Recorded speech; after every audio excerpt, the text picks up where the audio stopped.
لو انت خسران في البورصة في سوق زي ده فانت في الغالب عندك مشكلة كبيرة. انت لو بصيت على مؤشر البورصة المصرية في اخر 12 شهر هتلاقي ان هو طلع حوالي 72%، ولو بصيت عليه اخر 5 سنين هتلاقي رقم غريب.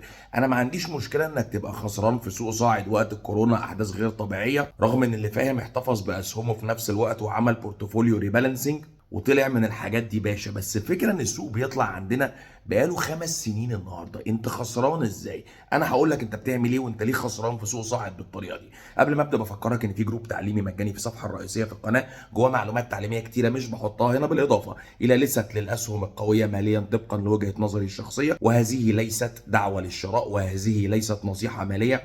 انا محمد فاروق بقالي 21 سنه في المجال ده. اولا انت بتشتغل قصير الاجل وبتشتغل وقف خساره، فبالنسبه لك ان سوق يطلع طلعه زي دي بالنسبه لك انفيزبل، مش شايفها، لانك عمرك ما بتحتفظ بسهم وتديله فرصه ان هو ياخد طلعته. انت عايز تدخل النهارده وتطلع بكره وعايز تتحرك بسرعه، وانت معتقد ان ده في الاخر بيعمل عائد افضل، لكن الحقيقه اللي انت اكيد اكتشفتها ان ده بيعمل خسائر مش بيعمل عائد منخفض.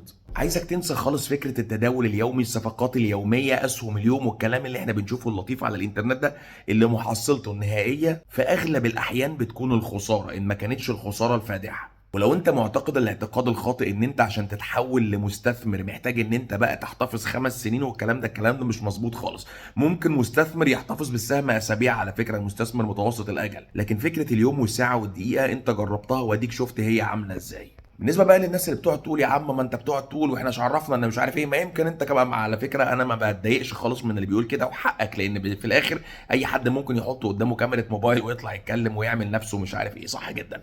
هتلاقي جروب تعليمي مجاني في الصفحه الرئيسيه في القناه، جواه بوستات بتواريخ قديمه لا يمكن تغييرها، هتشوف رايي في حاجات معينه من سنوات، خش بص هتلاقي الاجابات على كل اسئلتك هناك، لان زي ما قلت لك المعلومات المهمه بجد مش بحطها في قناه اليوتيوب، بحطها في الجروب.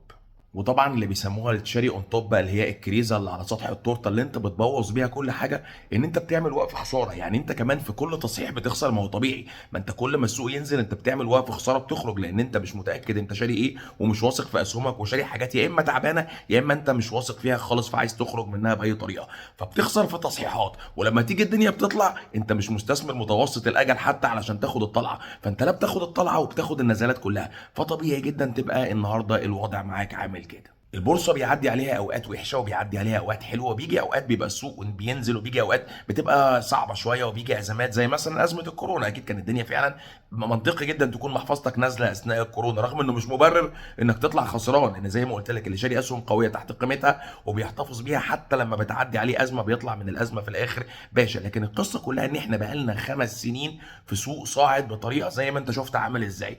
فكره ان انت خسران النهارده، انت مش بتعمل غلطه واحده ولا اتنين، انت بتعمل كل حاجه غلط. وقف وتعلم صح يا جماعه، الموضوع ده مش هزار. عايز تتعلم؟ نقطه البدايه في التعليم هتلاقيها في جروب التعليم المجاني اللي في الصفحه الرئيسيه في القناه.